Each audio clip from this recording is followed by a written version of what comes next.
and it will be published to ISU archives for town halls. Because of this, we respectfully ask that everyone remain muted during the meeting, during the presentation. And if you do have questions, to please utilize the chat feature. We will answer any questions at the end of the presentation. You should be receiving a message from Patty Sant in the chat feature.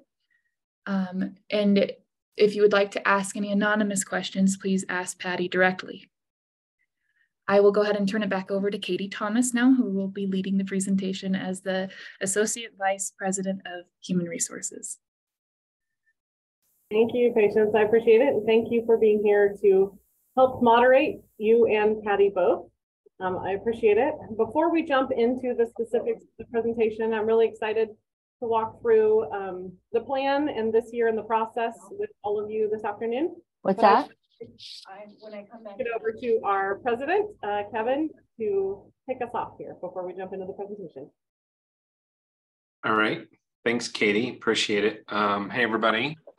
Thanks for joining today. I know this is an issue that everybody has thoughts about, and it impacts everyone. So I'm glad that everybody's tuning in to hear about it. So this year's CEC process was a difficult one for the university to work through for a few reasons, but I think we came to a really good resolution. One of the main reasons why this year was difficult is because when the legislature approved the amount of money for CEC increases, they approved it as a total, but didn't appropriate to us the full amount that it would take to give those raises. So we had to fund a portion of that from internal resources, which really ultimately means we had to raise tuition, which is unfortunate, but we had to raise it so that we could generate the rest of the money we needed to do what CEC we did. So that was the first difficulty we had to get through.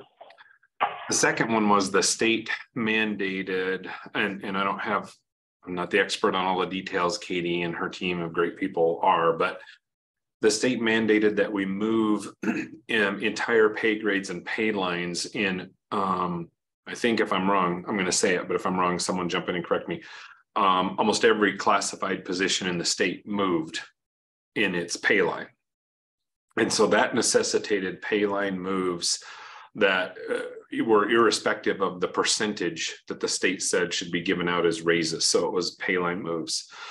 And so that moved the pay line for our classified positions across the board. And then because we index some of our professional staff and salary, faculty salary minimums off where they fit on the classified, that necessitated some moves. So it was a very complex procedure to put together what ultimately was a fair distribution of our CEC dollars and meet all of the requirements the state was putting on us. To give raises to a couple thousand people at varying pay rates and varying work designations, classified versus staff versus faculty, is a very complex undertaking. But I think our HR staff just did an amazing job of taking all of that data and working on it to get us to some good conclusions. And, you know, I know that raises a lot of questions because there's so many, when people see what is it, how does it impact their paycheck? They want to know, well, how did we get to this point? I think those are legitimate questions. But this was a really big process, and it takes a lot to get all that done and then approved through the state systems so the state can say, yes, you met all those requirements that we put. So it was a lot of work. So I want to thank all of our HR staff. You all did a fantastic job. This was a big lift. Thank you so much for everything that you did. And I'm going to stay on the line for the meeting, but you won't really hear from me. I'm not the expert in these things, but I'll be here in case there are some questions that I can help answer. But that's where we are. And through this long and very convoluted process, we got to this plan. And that's where we are. So anyway, Katie, that's what I wanted to say. Thank you again. Oh, wait, not done yet.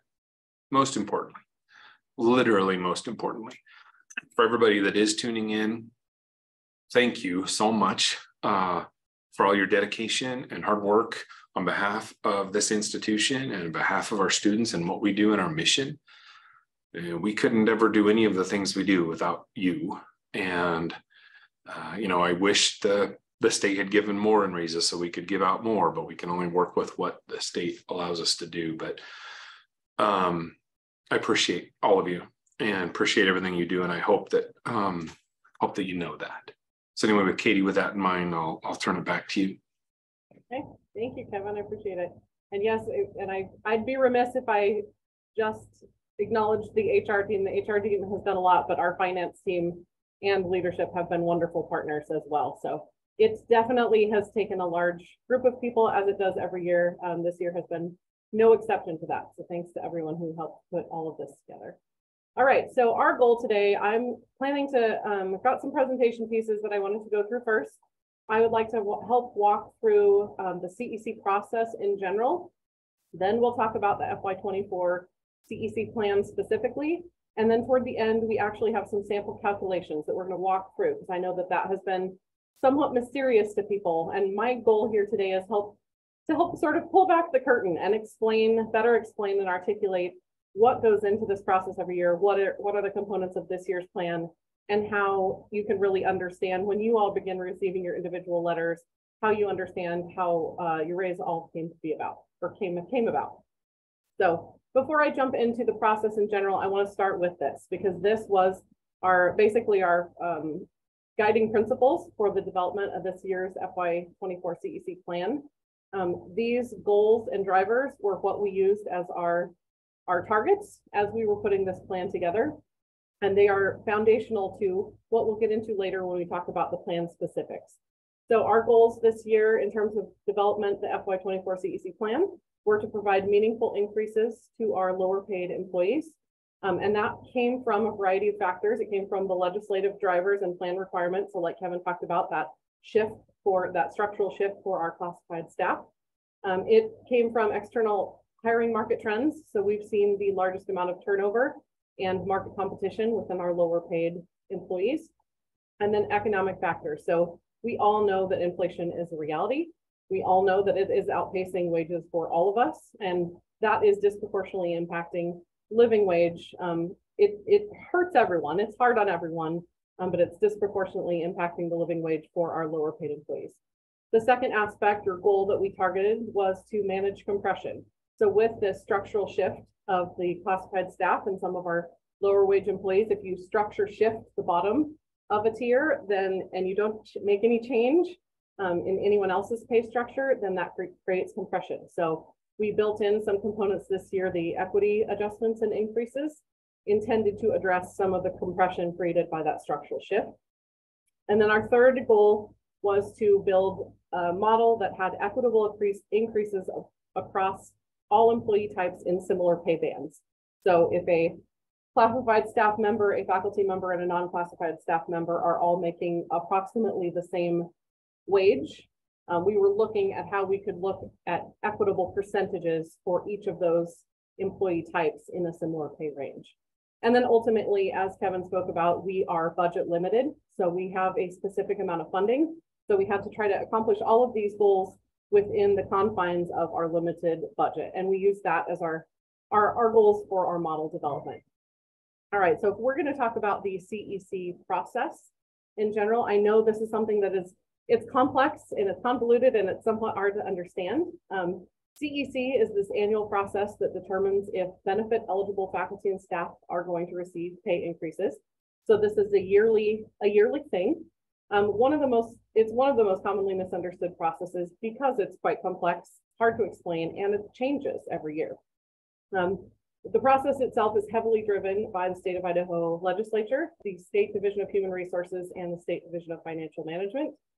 Our ISU HR and finance team develop and implement the CEC plan if a CEC is approved yearly in the legislature. And we work collaboratively with university leadership to do so. Now I want to go through a quick timeline of how the CEC process works. So a lot of times people on campus think that the CEC process is a spring thing.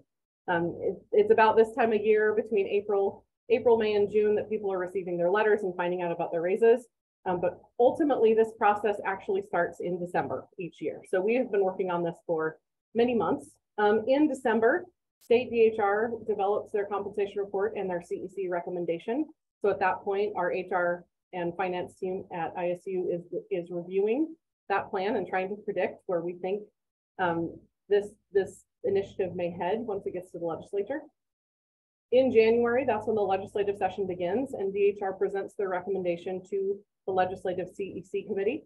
They also hear testimony at that time, and you may recall we sent out some communication inviting employees, as the legislature does every year, to submit your written testimony.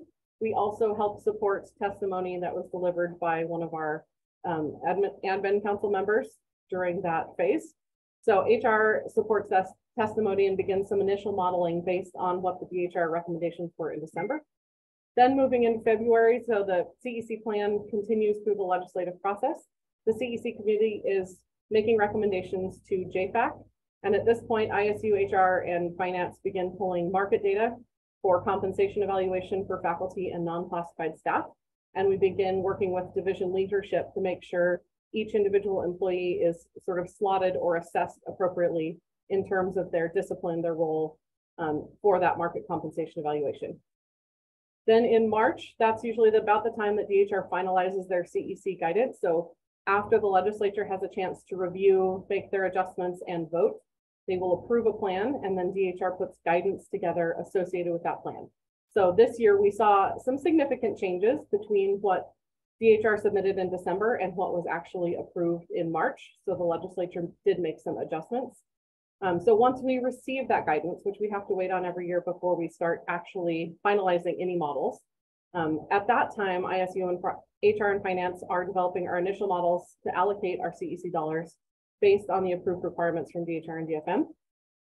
Then in April, we are working with the Leadership Council and the Administrative Council here at ISU to present and refine different models. So we have, it's an iterative process. We're going around and around about 3 or 4 times, it seems like, to make adjustments and refinements on our models. And DHR and State Board meet with us at that time to talk about guidance and how that guidance applies to higher ed. Then in May, DHR is working with ISU throughout May, and we did that this year, DHR and DFM, to discuss, review, and approve our CEC plan. So we submitted back in April, and it took nearly a month of kind of back and forth and working together to achieve that approval.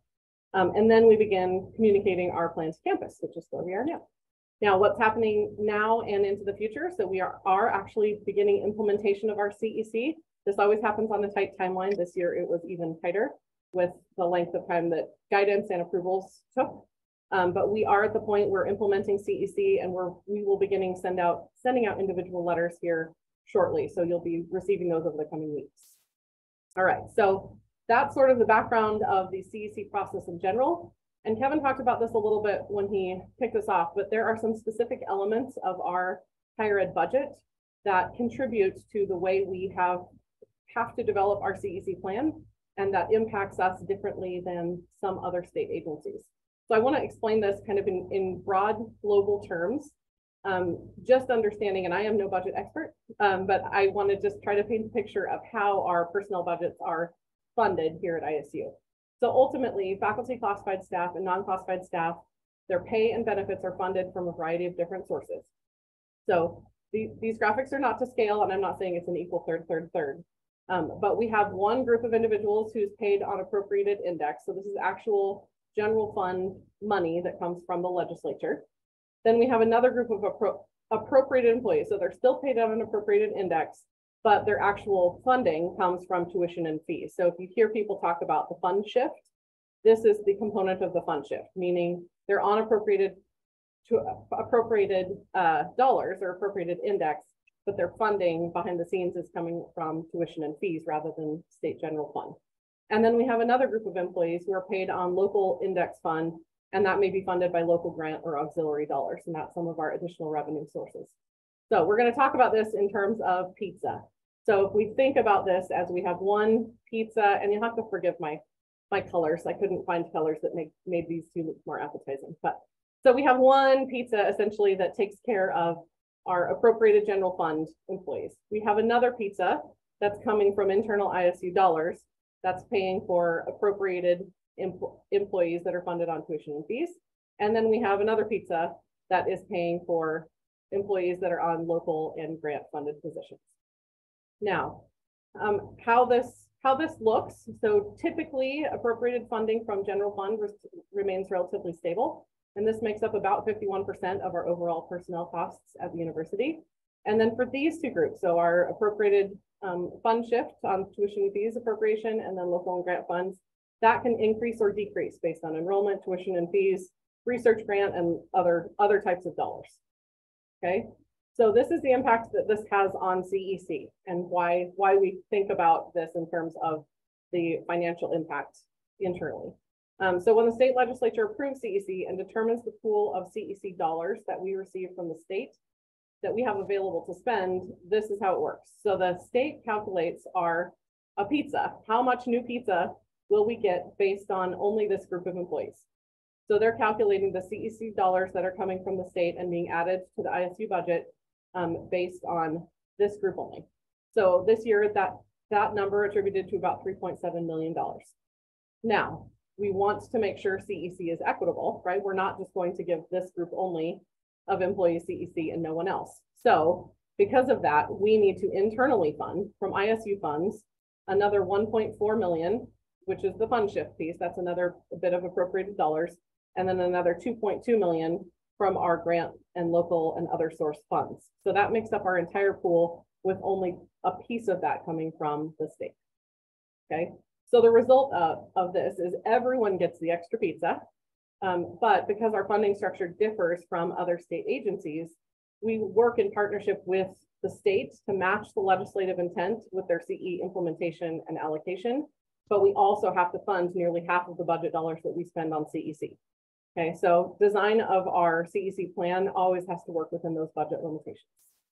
All right, so that's a little bit of budget 101 background to set the stage for some of this, why we have those budget controls. Okay, so CEC dollars, ultimately, people ask us often, well, is CEC used for that, right? CEC dollars are used for certain things and not for others. So CEC dollars are typically used for increases to pay structures or minimum rates of pay, which we'll see did occur this year. ISU can sometimes include an increase to ISU classified staff minimums, again, which we did see this year. This is an example of what a pay structure looks like for a classified staff member. So classified staff, we have a custodian pay grade F, we have a DHR minimum, so this is the state minimum, and we have our ISU minimum, and then we have a policy and midpoint and maximum. We'll talk about that a bit later. Okay, CEC dollars are also used for merit-based increases. So the state of Idaho, by code, is a pay for performance state rather than a pay for longevity state. So that is the decided upon compensation model and compensation philosophy of the state of Idaho, and our compensation philosophy at ISU therefore mirrors that philosophy. So this is why the state code requires each state employee has to have a completed annual performance review with a rating to receive these merit-based dollars. So DHR guidelines always require this merit-based component as a part of ISU CEC plan, though they have changed somewhat how we allocate this. Sometimes it's a percentage base, and then the last 2 years we've seen this proposal for a flat rate base in that merit component. So then we take that information and develop our matrix based on our market comparison or comp ratio and individuals' performance evaluation rating. Okay. The other component of this is that respectful workplace and cybersecurity training must be completed for any employee to receive this increase. So if you've heard from the HR training team with reminders of please complete your respectful workplace and cybersecurity training, this is why, because we want everyone to receive the raise that they're due, and those two pieces of training or two training components need to be completed before you can receive your CEC. It is also used for oftentimes pay increases for faculty promotions and advancement in academic rank, which is a process facilitated through academic affairs in the colleges. And in this case, this year, we are using CEC dollars to fund those increases as well. And then there may be a variety of different types of equity and or market adjustments. And these components can vary by year.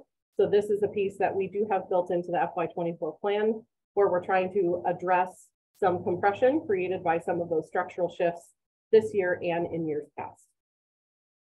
All right, so things that our CEC dollars are not used for. These types of other pay increases that happen over the course of a year are not funded by CEC dollars. So they are funded internally and requested by departments. So that might be pay increases for temps, students, CPIs, or graduate assistants.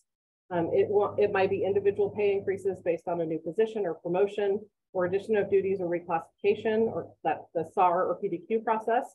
So that's not CEC dollar funded. Temporary pay increases for interim or acting positions. Those are department funded, not CEC funded.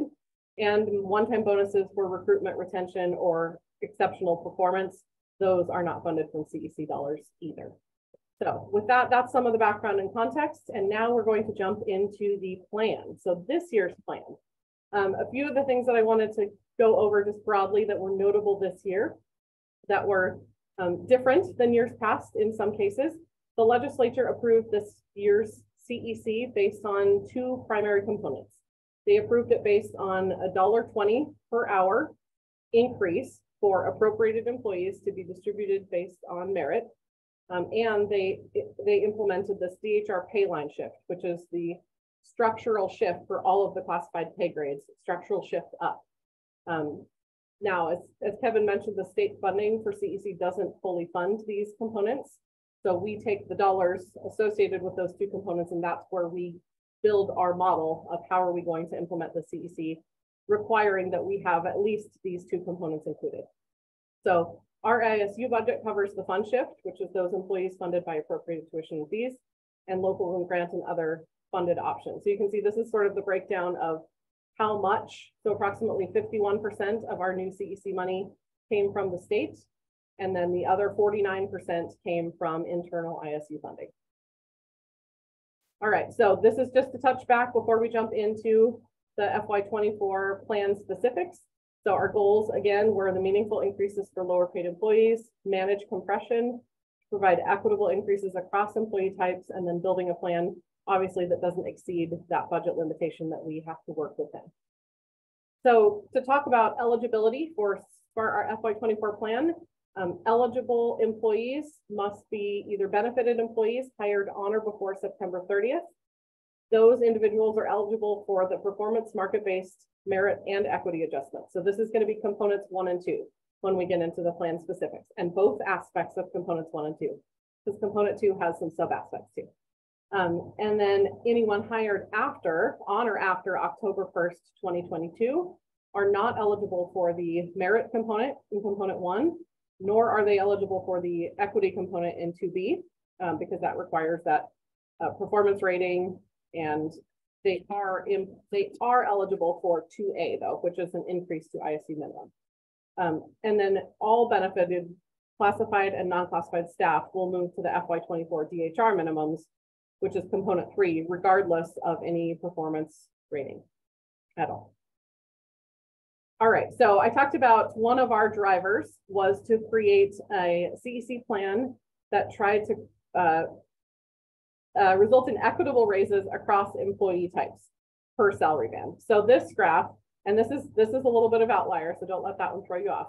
If you look at this graph, this is showing approximate percent CEC increase by employee type and total CEC increase after all components. So after it's all said and done and all the raises are calculated, this is fundamentally our CEC model.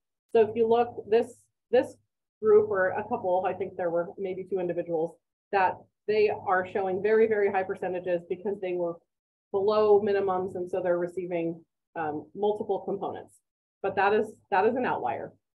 So for the most part, what we've done is try to match across salary bands. So these are annual salary in thousands. Across salary bands, we're trying to make it equitable so that classified staff, faculty, and non-classified staff in similar pay ranges are receiving similar percent raises. Okay, so that was our ultimate goal. So again, we're looking at with the end in mind. So after all components are implemented based on this model, this is the average overall CEC increase by pay band as you look across those employee types. So basically, same thing we showed in graph version on the last slide. This is it in numbers. Again, you can see this one is quite the outlier, and that is resulting from a couple individuals that needed to move up based on some significant components.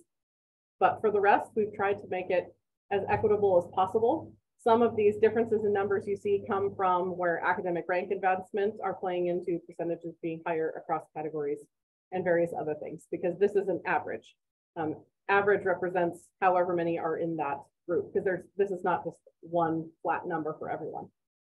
Okay, so overall, our components in our CEC plan this year, component 1 is the performance and market-based merit increase. So this is the legislature approved up to $1.20 per hour for each individual. What we could afford due to our budget limitations is up to $1.10. So our matrix is slightly lower than the state, but that is based on the internal budget limitations that we have to work on that piece. Faculty, classified staff, and non-classified staff are all eligible for that piece, provided they were hired on or before September 30th, 2022, and have that at least a meets performance rating. Component 2, this is where there's some subcomponents, and we're going to dive into this in more detail. This is where we've developed these components to do two things: to adjust ISU minimums according to recruitment and retention needs, and to align with legislative intent with that structure shift of their classified staff. So there's the aspect of minimum pay increase for both classified and non-classified. And then 2B, which is the equity adjustment for classified staff, and then a structure percentage equity adjustment for non-classified staff and faculty. And that is to address the compression created by the structural shift from those minimums. Okay. Then component 3, that's the adjustment to DHR classified minimums. That's a very minimal component this year, because we are already in component 2 adjusting minimums beyond where the state is adjusting minimums. And then component 4 is the funding of the academic rank advancement for faculty. So this is an overall look at, of the CEC dollars we received in total, or that we were budgeting within, how they're being spent. So this 46%, that's being spent on component 1 of the performance-based merit matrix. The DHR minimum increase, so that's component 3.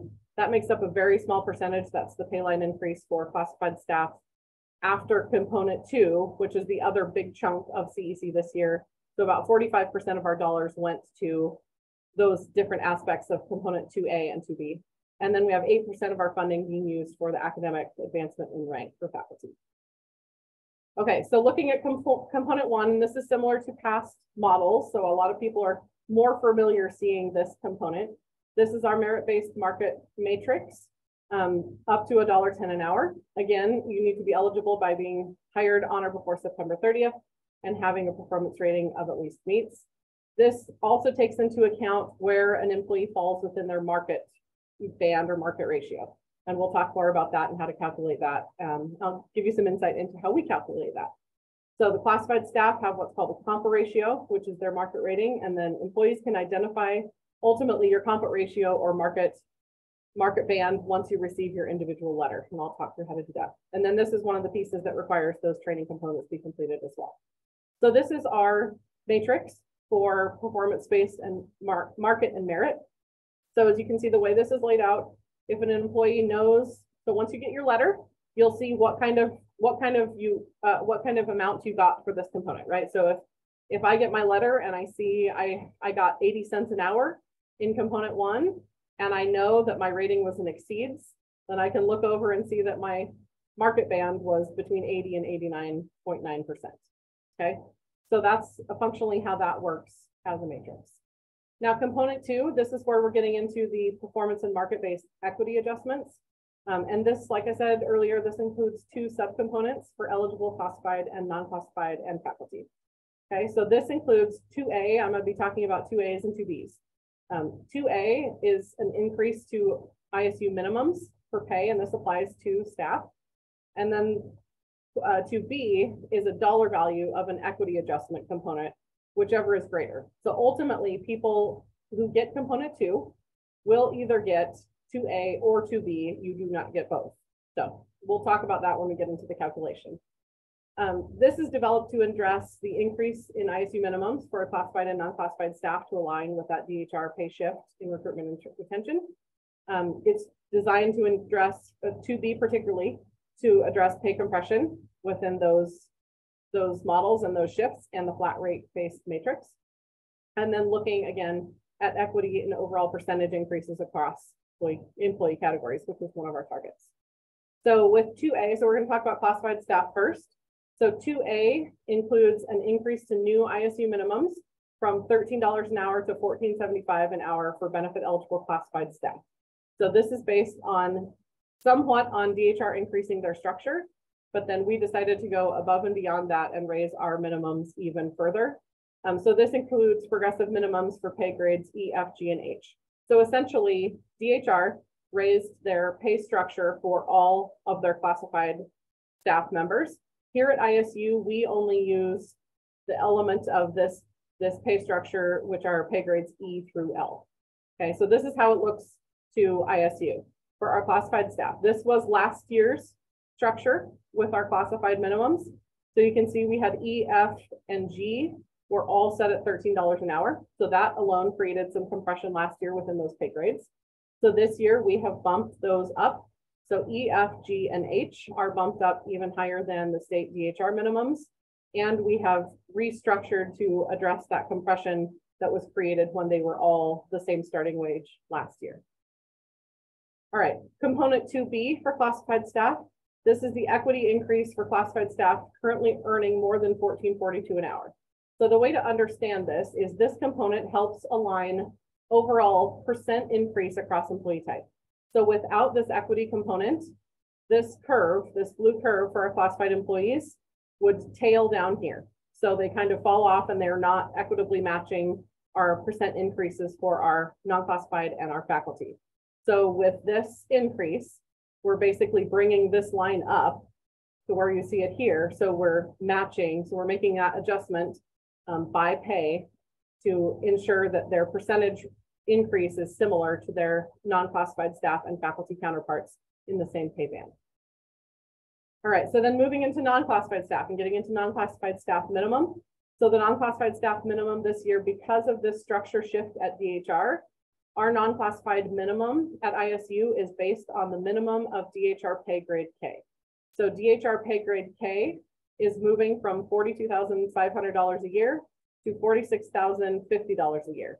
So that increased our non-classified staff ISU minimum. Again, because of that, that's what plays into the compression and why we have the equity component to be built in as well.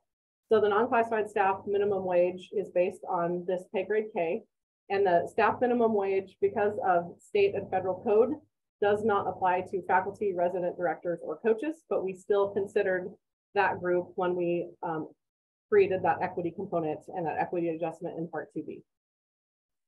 All right, so Part 2B, this is the equity adjustment for non-classified staff and faculty that addresses how much increase in percentage each individual will get to adjust or correct this compression based on the structure shift of the minimums. Okay, so this is addressing the compression resulting from DHR minimum and structure shift and recruitment and retention. So you see more of these are the higher percentages moving to the lower paid employees, keeping in mind that a higher percentage of a lower pay is still a lower dollar for dollar. So a $30,000 individual who gets 2% is going to get $600.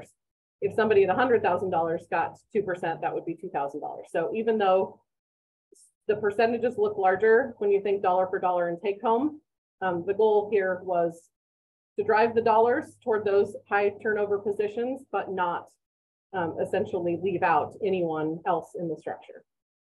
All right. And that requires the increase is calculated based on individual's current salary, and it requires at least to meet expectations to get that component as well. Then component 3, and again, this is only 1% of our funding, so it's very small. If after components 1 and 2 are determined, there's still somebody under the DHR minimum, this component just brings them up to the DHR minimum. And then component 4, this is the funding of the rank advancement for academic affairs and faculty staff. So faculty, not staff. So promotion and tenure processes within colleges and academic affairs determine who is receiving this increase. And essentially academic affairs and the colleges present a list to HR, and we just build in the funding out of the CEC dollars. So this year, that resulted in a cost of about $500,000 for this component within CEC. All right, so now we're going to jump into the calculations and walk through some sample calculations. And hopefully this will all make a little bit more sense because I know it's kind of convoluted seeming. So we're going to go through one at a time. What we do first, and this is something we do for faculty, non-classified staff, and classified staff. So I'm going to talk about both of these aspects, calculation 1 and 2. You can think of this as the calculation sequence. So with all those components developed, as we're trying to determine what each person's raise is going to be, this is how we do it, and in this order. So the first thing we do is determine an employee's base pay, or an hourly rate, or a salary rate if we're talking about faculty or non-classified staff. So your base rate used for your CEC is your pay rate as of December 31st, 2022, unless your pay has increased or decreased since that time due to promotion or other reasons. Administrative stipends, interim salaries, and other temporary adjustments aren't considered in this base pay. All right, so after we have determined what each individual's base pay is, then we need to determine a market ratio. So we're going to go through 2 examples. We're going to go through one for classified staff and then one for non-classified and faculty. So for classified staff, the market ratio is known as the compa ratio. So the compa ratio, what this means is basically how far away from the policy rate or midpoint are you?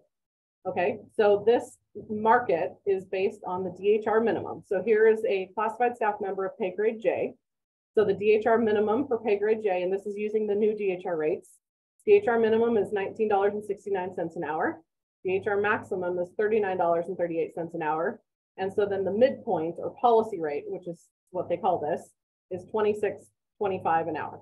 Okay, so if we have an individual whose base pay is $21.59, we calculate their compa ratio by taking their current pay rate, $21.59, dividing it by the midpoint, $26.25, and that gives us a compa ratio of 82.2%. Okay, so that's the market factor for this individual. Now for non-classified staff and faculty, it's a similar process, but we don't have DHR pay structure for non-classified staff and faculty. So what we do is we do a market survey among ISU peer institutions by discipline, rank, and position title. And we do this after reviewing data with college and division leadership to make sure we have proper alignment with role, discipline, and position. So we're comparing like to like, okay? So what we do, it's a similar type structure. So if we have an associate professor in teacher education, and we see from our salary survey amongst our peers that the median salary is $72,033, and we have an individual whose base pay is $64,889, we do the same calculation. So the current pay rate, $64,889, divided by the median salary results in a market ratio of 90%. Okay, so that's what we use when we look at that merit matrix. Now we're going to get into actually going through each component calculation one at a time. So starting with a classified staff member. So we've determined the base pay, we've determined their market ratio. Okay, so now we're going to look at component 1, which is the performance-based market matrix. So we have a classified staff member in pay grade J. Their current pay, so their base pay in this example is $19.96 an hour. We've already calculated their compa ratio at 76%. Now this is a different example than I used in the last one. So the numbers are slightly different. $19.96 an hour, compa ratio of 76%, and they received an evaluation rating of consistently exceeds. So how they determine their merit component in component 1. So they're going to see this is where their compa ratio is, right? They're 76%. And they're going to see they received a consistently exceeds. Therefore, what they receive in component 1 is a $1 an hour increase. So we're going to have our calculator running up here. So we're starting with a base of $19.96 and adding a $1 in component 1. Then we look at component 2. So component 2A asks us, is this employee's base below the new ISU minimum? Okay, so we are looking, their base at $19.96 an hour is already above the FY24 ISU minimum of $19.69. So they don't get an additional component for that because they are already over that minimum rate of pay. Now component 2B, so this is the equity adjustment again that brings this band up here to match equity in salary across employee types. So is this individual eligible for the performance and market-based equity adjustment for those making $14.42 an hour? Yes, they are, right? At $19.96 an hour, they're eligible for an equity adjustment of 40 cents. And basically that's determined based on the math behind the scenes to move this line from here to here, okay? So our calculator again, so we've got 1996, $1 for component 1, 40 cents for component 2B. Now we look at component 3, and this is the one again that's minimally used. After components 1 and 2, is this employee still below the minimum of DHR? We know they're not, they're already above, and that would be determined after adding those two together. So they don't receive anything additional for component 3. Then we look at component 4. Component 4 only applies to faculty. So they don't receive anything additional for component 4. So now we can see their complete calculated new increase is based on their base, plus the $1 for component 1, the 40 cents for component 2, resulting in a new FY24 pay rate of $21.36 an hour. Okay. So now moving into a non-classified staff example, we have a non-classified staff member with a base salary of $43,000 a year, a comp ratio, well, that should be a market ratio of 94%, and they received an evaluation rating of exceeds. So again, we go to the matrix, and they are in this market band at their 94%. They received an exceeds expectations. So they are going to receive 70 cents an hour in this component. So here's our calculator again for non-classified. Component 2A is this employee's base below the new ISU non-classified staff minimum. So remember, this is where our non-classified staff minimum went up to 46,050. So yes, their base of 43,000 is below, in fact, by $3,050. So they're going to be eligible to receive $3,050 a year based on this increase to non-classified minimum. Then we look at 2B. Is this employee eligible for the performance and based equity adjustment in 2A? Well, we look on this matrix, right? And we see that they would be. So this equity adjustment, and it would calculate, it would multiply by 3.5%, 43 by 3.5% is $1,505 a year. However, you can only get 2A or 2B, not both. So otherwise it would disproportionately skew. Anyone moving up to minimum would also go kind of beyond everyone who wasn't already below minimum. So because they already received component 2A, which was bigger than 1505, they're not getting anything additional for this component 2B. Okay. Now we look at component 3. Again, after components 1 and 2, is this person eligible? This doesn't apply. That only applies to classified staff. And our last component, component 4, only applies to faculty. So this person's increase, after you calculate it all, is 47,000, or they're moving up to a new pay rate of 47,506 a year. All right. And then finally, we have a faculty example. So we have a full-time 9-month faculty member with a current base of 69,773, a market ratio of 90%, and received an above expectations rating. So again, we're going to come in here, look at the market band, and look at the rating and determine that 70 cents an hour. So we'll add our calculator up there. Then we look at component 2A. Is this employees below the new ISU non-classified staff minimum? Because the minimum rate only applies to staff, this piece isn't eligible for faculty. But that is why it's important that we have component 2B. So component 2B, is this faculty member eligible for the performance and market-based equity adjustment? They are, right? So falling in this salary band, they receive, and it ends up being multiplied by 2.2% within this range. Again, because this is an incremental increase. So each one's going up by like 0.1%, and that's all built into the model. So this employee, this faculty member is eligible for an increase of $1,536 a year. And they do receive this because obviously it's bigger than component 2A, which they weren't eligible for. Component 3, they're not eligible for, because that only applies to classified staff. And then component 4, this individual didn't receive an advancement in academic rank, so they get $0 for that component.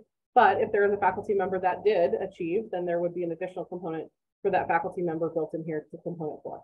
So you can see moving from their base rate to a new FY24 rate of 72,765.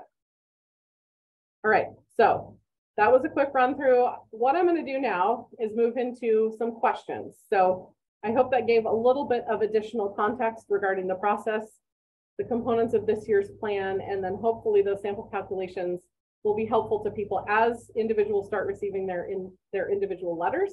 And you'll see those components broken out so you can understand how we arrived at each of those calculations. I want to move into some of the questions that we received. So when we sent out the memo to campus and the town hall announcement, we asked people anyone who wanted to submit questions ahead of time. So these are some of the questions that we received through that form. And I just wanted to go through any of these that we received ahead of time, and then we can get into any additional questions that you may have. So the first question we received was cost of living and location considered in the CEC process? So the short answer is yes. The HR team reviewed market data and living wage calculators for all areas where ISU campuses are located. And this was factored into the development of the elevated ISU classified minimums for all campus locations, which are higher than the state minimums. And that's something that helped us drive those minimums a little bit higher for all ISU campuses. Beyond minimums, location-based cost of living has not been a practice to consider in CEC implementation, because you can get very into the weeds of, if we have an employee working remotely in Wisconsin, we're not necessarily going to need recalculate their increase based on where they may be living, and that can kind of turn into a big slippery slope and a very complex piece. So that's not anything that has ever been addressed as part of a broad CEC implementation piece. Now, that said, oftentimes when departments are hiring individuals and making offers or starting wages, sometimes those things can be factored in at that point in time when you're hiring an individual. Sometimes those cost of living pieces come into play there. Question 2, why do higher paid non-classified staff and faculty receive a smaller percentage increase? So again, this was driven largely by the legislative guidance and the ISU CEC plan goals. That structural shift of the classified staff structure and the non-classified minimum, which drove more dollars toward our lower paid employees. Again, we are fundamentally driving more dollars in that area because we have seen significant turnover in those lower paid positions, and we have struggled most with recruitment and retention, and they're disproportionately impacted by inflation and the living wage at the lower pay ranges.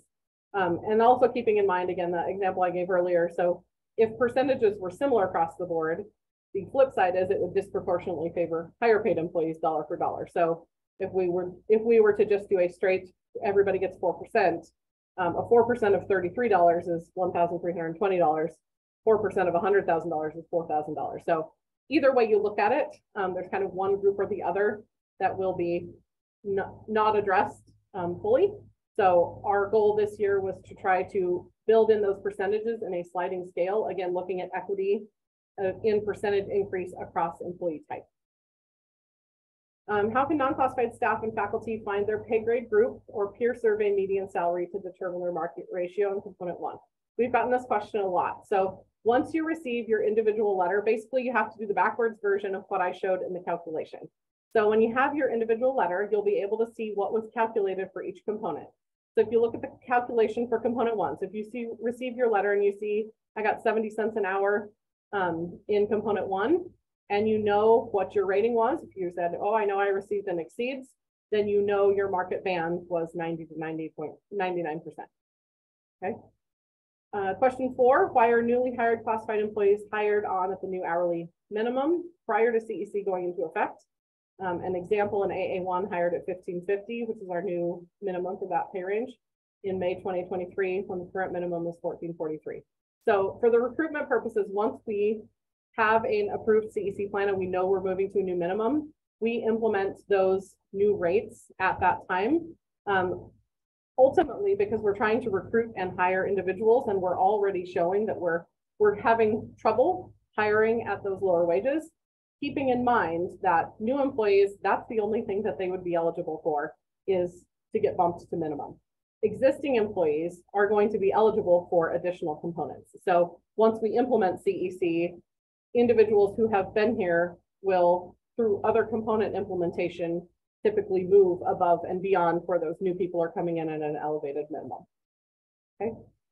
Question 5, why does HR determine my raise?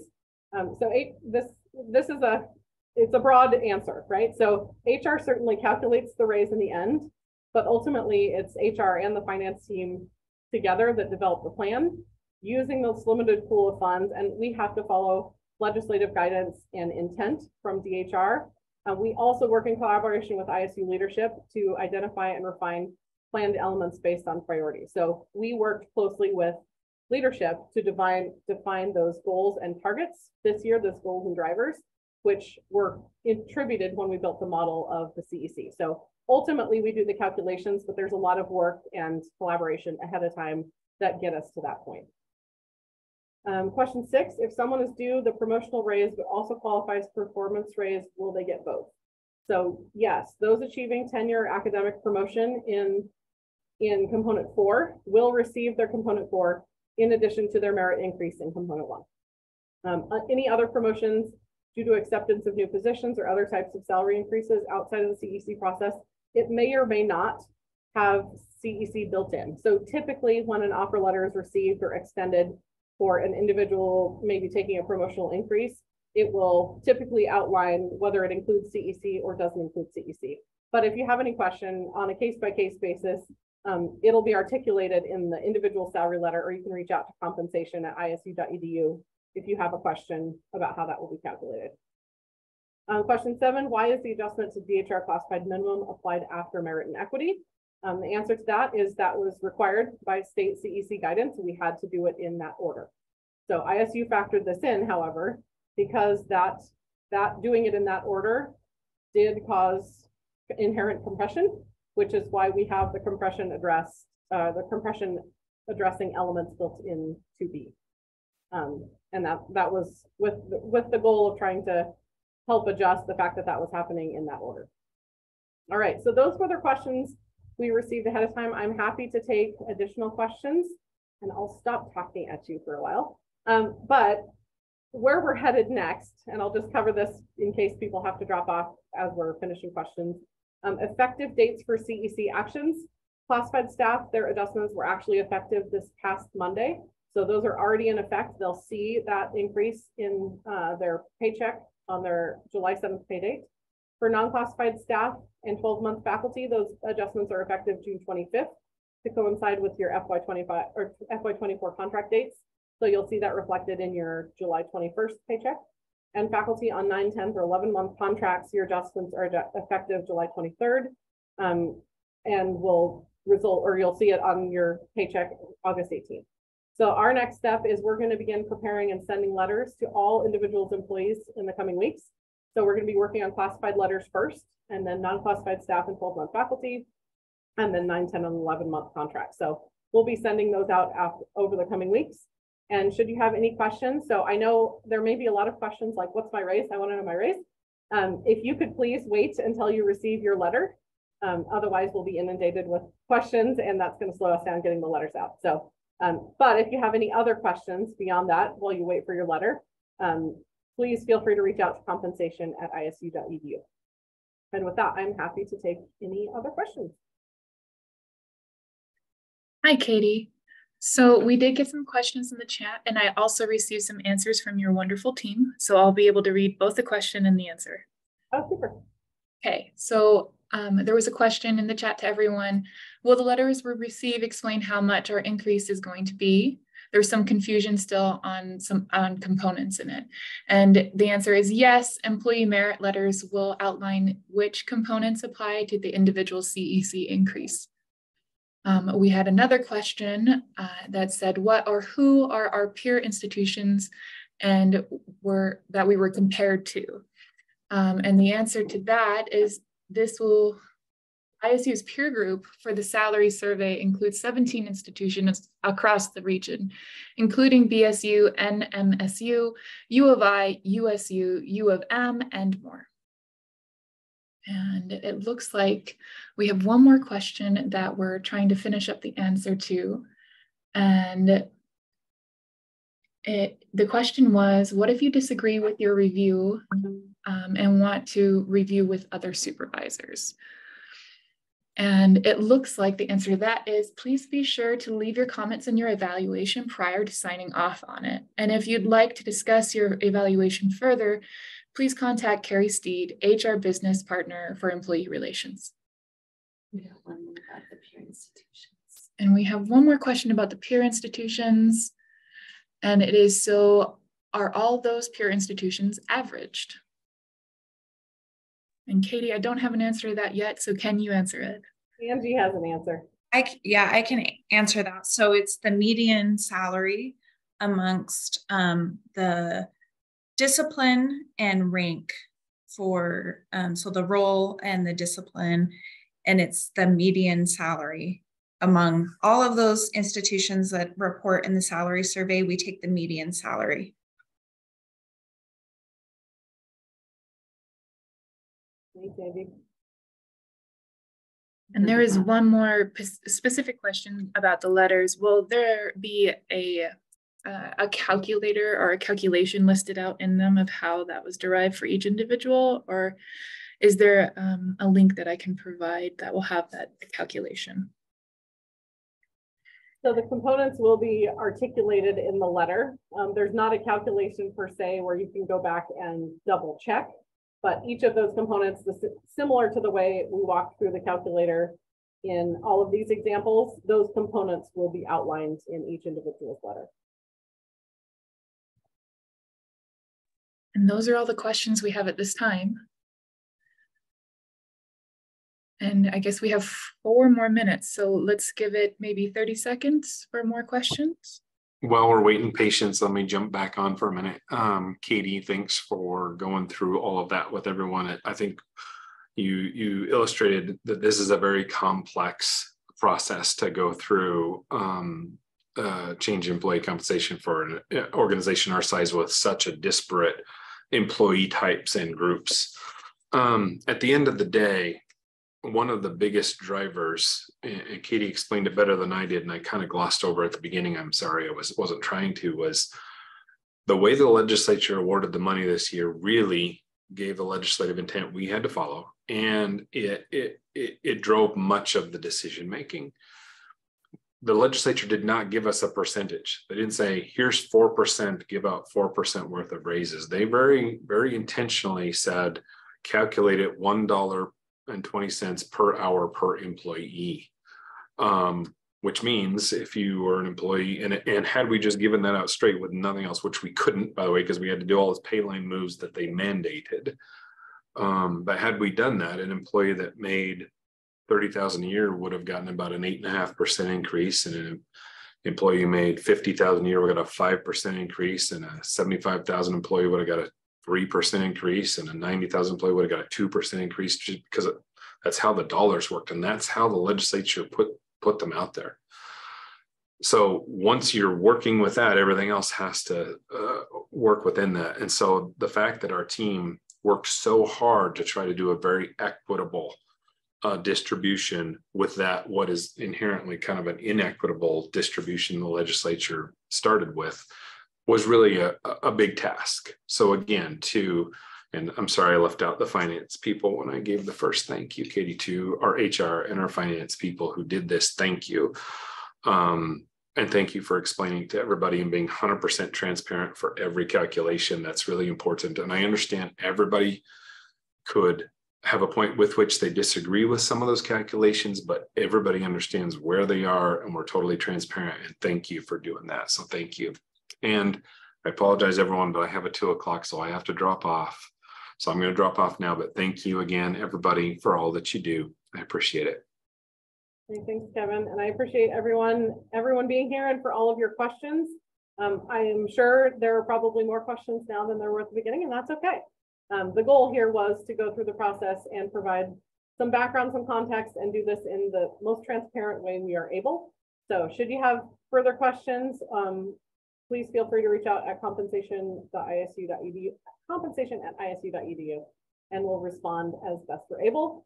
Otherwise, thank you again to all of you for all that you do. We all wish if I could go find the money tree and give everyone even more, we would. So thank you again for all of your hard work, and thank you for tuning in. And until next time.